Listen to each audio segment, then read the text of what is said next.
Okay, so நம்ம இந்த video என்ன பார்க்க போகிறோம் அப்படின்னா, ஒரு ப்ராப்பராக சாஃப்ட்வேர் அப்ளிகேஷனை எப்படி டெவலப் பண்ணி அதை வந்து நம்ம டெப்ளாய் பண்ணுறது. எப்படி ஸோ எப்போவுமே எந்த சாஃப்ட்வேர் அப்ளிகேஷன் டெவலப் பண்ணுறதா இருந்தாலும் ஃபஸ்ட்டு ஸ்டெப் என்னென்னு பார்த்தீங்க அப்படின்னா ரெக்யர்மெண்ட் ஆக்சுவலி ஹியர். ஸோ நிறைய வீடியோ சொல்லிக்கிறது ரெக்யர்மெண்ட் எவ்வளோ கிளியராக இருக்கோ அது பேஸ் பண்ணி தான் உங்களோட அப்ளிகேஷன் டெவலப்மெண்ட் அப்படிங்கிறது இருக்கும். இன்கேஸ் உங்களோட ரெக்யர்மெண்ட் என்னன்னு தெரியல அப்படின்னா ஃபஸ்ட் அனலைஸ் பண்ணுங்கள். நீங்கள் யாருக்கு ப்ராஜெக்ட் பண்ண போகிறீங்க, யாரோட ப்ராஜெக்ட் அது அப்படிங்கிறது நீங்கள் அனலைஸ் பண்ணணும். அனலைஸ் பண்ணோன்னு தான் உங்களுக்கு தெரியும் அது யாருக்காக நீங்கள் பண்ண போகிறீங்க அப்படின்னு சொல்லிட்டு. இன்கேஸ் எனக்கு எதுவுமே கிளியராக இல்லை அப்படின்னா you should not go ahead, then of course it is waste of time only. சும்மா நான் வந்து ப்ரோக்ராமிங் கற்றுக்கிறேன் அப்படின்னா நீங்கள் என்ன பண்ணலாம், ஒரு ப்ராப்பராக ஒரு அப்ளிகேஷன் டெவலப் பண்ணணும் அப்படின்னா ஃபஸ்ட்டு வந்து நீங்கள் என்னென்ன அப்ளிகேஷன் பண்ண போகிறீங்க அப்படிங்கிறத அந்த ஒரு கான்செப்ட் வந்து நீங்கள் கையில் கண்டிப்பாக வச்சிருக்கணும் ஆக்சுவலாக. ஓகேவா? ஸோ நெக்ஸ்ட் வந்து பார்த்தீங்க அப்படின்னா மார்க்கெட் ரிசர்ச். இன்கேஸ் நீங்கள் அது ஒரு பிஸ்னஸை டெவலப் பண்ணுற போகிறீங்க அப்படின்னா இந்த ஸ்டெப் வேணும். இல்லை நான் வந்து சும்மா ஜஸ்ட் ஒரு பேஷனுக்காக நான் பண்ணுறேன் அப்படின்னா தென் இந்த மார்க்கெட் ரிசர்ச் அப்படிங்கிறது தேவை கிடையாது ஆக்சுவலாக. ஓகேவா? தென் வந்து பார்த்தீங்க அப்படின்னா டிசைன். இந்த டிசைன் அப்படிங்கிறது ரெண்டு டிசைன் ஆக்சுவலாக. ஒன்று வந்து பார்த்தீங்கன்னா டேட்டாபேஸ் டிசைன், இன்னொன்று வந்து front and UI UX design. இந்த யூஐ யூஎக்ஸ் டிசைன் அப்படிங்கிறது யூசர் எப்படி பார்க்க போகிறாங்க, யூசர் எப்படி உங்கள் அப்ளிகேஷனை ஃபீல் பண்ண போகிறாங்க அப்படிங்கிறதுக்கான இதுக்காக நிறைய டூல் இருக்குது. ஃபிக்மா இருக்குது, தென் ஐ திங்க் இன்னும் நிறையா ஒயர் ஃப்ரேம் டூல்ஸ் இருக்குது. அதை பேஸ் பண்ணி உங்களோட ஸ்க்ரீன் எப்படி ஷோ ஆகும், எந்த மாதிரி நீங்கள் பண்ண போகிறீங்க அப்படிங்கிறத நம்ம டிஃபைன் பண்ணலாம். டேட்டாபேஸ் அப்படிங்கிறது நீங்கள் என்னென்ன டேட்டாவை எப்படி ஸ்டோர் பண்ண போகிறீங்க, உங்கள் ஃப்ரண்ட் எண்டில் எப்படி டேட்டாலாம் சப்மிட் பண்ணும்போது எந்த மாதிரி டேபிள் ஸ்டோர் ஆக போகுது, அதே போல் வந்து பார்த்தீங்கன்னா அதை எப்படி ரிட்ரைவ் பண்ணி உங்கள் ஃப்ரண்ட் எண்டில் காட்ட போகிறீங்க. இதுக்கு எல்லாத்துக்குமே ஃபஸ்ட்டு டேட்டாபேஸ் டிசைன். ஸோ ரெண்டு டிசைன் ஆக்சுவலாக, ஒன்று வந்து யூஐ யூஎக்ஸ் டிசைன், நெக்ஸ்ட் வந்து டேட்டாபேஸ் டிசைன் ஆக்சுவலாக ஹியர். ஸோ இது ரெண்டுமே ப்ராப்பராக கம்ப்ளீட் பண்ணதுக்கப்புறம் ப்ராப்பராக கம்ப்ளீட் பண்ணதுக்கப்புறம் தான் நீங்கள் அடுத்த ஸ்டெப் போகணும். இன்கேஸ் இதில் வந்துட்டு நீங்கள் ஒன்லி 50% தான் கம்ப்ளீட்டாக இருக்குது, இன்னும் வந்து ஒன்றும் தெரியல அப்படின்னா இது வந்து ஃபைனல் டெவலப்மெண்ட்டில் கண்டிப்பாக பிரச்சனை வரும் ஆக்சுவலாக. ஸோ முடிஞ்ச அளவுக்கு இது வந்து ஃபைனலைஸ் பண்ண பாருங்கள், ஃப்ரீஸ் பண்ண பாருங்கள் ஆக்சுவலாக. தேர்ட் வந்து பார்த்தீங்கன்னா டெக்னிக்கல் செலெக்ஷன் அப்படிங்கிறது ஒன்று இருக்குது ஆக்சுவலாக. அதுவும் இப்போ இருக்கிற இந்த மாடர்ன் ப்ரோக்ராமிங்கில் வந்து பார்த்தீங்க அப்படின்னா ஏகப்பட்ட லாங்குவேஜஸ் இருக்குது. ஃப்ரண்ட் எண்ட் போனீங்கன்னா ஆங்குலர், ரியாக்ட் அப்படிங்கிற ஃப்ரேம் ஒர்க் இருக்குது ஆக்சுவலாக. அப்புறம் வந்துட்டு பேக் எண்டில் போனீங்கன்னா அது ஏகப்பட்ட காம்பினேஷன்ஸ் இருக்குது ஆக்சுவலாக. ஜாவா இருக்குது, பிஹெச்பி இருக்குது, நோடு இருக்குது, .NET இருக்குது, பைத்தான் இருக்குது. இந்த மாதிரி ஏகப்பட்ட லாங்குவேஜஸ் இருக்குது. இதில் நீங்கள் என்ன மாதிரி அப்ளிகேஷன் பண்ண போகிறீங்க, எதுக்காக யூஸ் பண்ண போகிறீங்க அப்படிங்கிறத நீங்கள் தான் டிஃபைன் பண்ணணும் ஆக்சுவலாக. இன்கேஸ் உங்களோட அப்ளிகேஷன் மெயினாக வந்து REST API டெவலப்மெண்ட், தென் வந்து banking, financial based applications, money based பண்ண அப்ளிகேஷன், ட்ரேடிங் அப்ளிகேஷன் அப்படின்னா it is best we can go for Java actually here. இல்லை ஏஐ பேஸ் பண்ணி பண்ணுற மாதிரி இருக்குது, இமேஜ் ப்ராசஸிங் பண்ணுற மாதிரி இருக்குது, வீடியோ ப்ராசஸிங், டெக்ஸ்ட் ப்ராசஸிங், அந்த மாதிரி அப்படின்னா we can go for Python as usual.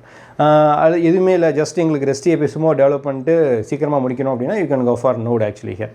So எங்களுக்கு அதுக்கெலாம் டைம் இல்லை, இன்னும் காஸ்ட் எஃபெக்டிவாக வேணும் அப்படின்னா you can go for PHP actually here. Okay, இதான் அந்த 4 செக்ரிகேஷன்ஸ் ஆக்சுவலாக. இதில் உங்கள் ரெக்யர்மெண்ட் எதுவோ அதுக்கு தகுந்த மாதிரி நீங்கள் டெவலப் பண்ணிட்டீங்க அப்படின்னா ஈஸியாக you can able to move out. இது எல்லாமே இந்த லாங்குவேஜ் இப்போ நான் சொன்ன இந்த ஜாவா, நோடு, PHP, .NET இது எல்லாமே வந்து பார்த்தீங்கன்னா பேசிக் பிரின்சிபல் அப்படிங்கிறது இந்த HTTP ரெக்வஸ்ட் ரெஸ்பான்ஸ். இந்த HTTP ரெக்வஸ்ட் ரெஸ்பான்ஸ் எப்படி ஒர்க் ஆகுதுன்னு தெரிஞ்சிட்டிங்க அப்படின்னா இந்த லாங்குவேஜ் கற்றுக்கிறதுலாம் பெரிய விஷயமே கிடையாது. இது எல்லாமே ஒரே மாதிரி தான் ஒர்க் ஆகும், இம்ப்ளிமெண்டேஷன் எல்லாமே ஒரே மாதிரி தான் ஒர்க் ஆகும். பட் இதோட மெயின் பேஸ் ஃபவுண்டேஷன் கான்செப்ட் என்னென்னு பார்த்தீங்க அப்படின்னா HTTP ரெக்வஸ்ட் அண்ட் ரெஸ்பான்ஸ் ஆக்சுவலாக ஹியர். அவ்வளோதான். ஓகேவா? ஸோ இதான் வந்து நெக்ஸ்ட் வந்து பார்த்தீங்கன்னா டெக்னிக்கல் இம்ப்ளிமெண்டேஷன். அதை நான் சொன்னது எந்த லாங்குவேஜ் நீங்கள் பண்ண போகிறீங்க. இதில் இன்னொன்று மொபைல் டெவலப்மெண்ட். இப்போ இருக்கிற மார்க்கெட்டில் வந்து பார்த்திங்க அப்படின்னா மொபைல் அப்படிங்கிறது ரொம்ப ரொம்ப முக்கியம் ஆக்சுவலாக. ஸோ உங்கள் அப்ளிகேஷனுக்கு மொபைல் டெவலப்மெண்ட் தான் நீங்கள் பண்ணணுமா அப்படிங்கிறத நீங்கள் யூஸ் அதுக்கு என்ன லாங்குவேஜ் யூஸ் பண்ண போகிறீங்க, நேட்டிவ் லாங்குவேஜ் யூஸ் பண்ண போகிறீங்களா, இல்லை நீங்கள் வந்துட்டு வேறு அதில் இருக்க அந்த ஹைப்ரிட் டெவலப்மெண்ட் லைக் இந்த அயானிக்னு இருக்குது, அதுக்கப்புறம் வந்துட்டு வேறு என்ன ஃப்ளட்டர் இருக்குது, ரியாக்ட் நேட்டிவ் இருக்குது, அது பண்ண போகிறீங்களா அப்படிங்கிறத நீங்கள் டிஃபைன் பண்ணிக்கணும் ஆக்சுவலாக. ஓகேவா? நெக்ஸ்ட் வந்து பார்த்தீங்க அப்படின்னா the final one testing. So இந்த டெஸ்டிங் அப்படிங்கிறது நீங்கள் என்ன அப்ளிகேஷன் பண்ணியிருக்கீங்களோ ப்ராப்பராக டெஸ்டிங் டீம்கிட்ட கொடுத்து டெஸ்ட் பண்ணணும் ஆக்சுவலாக.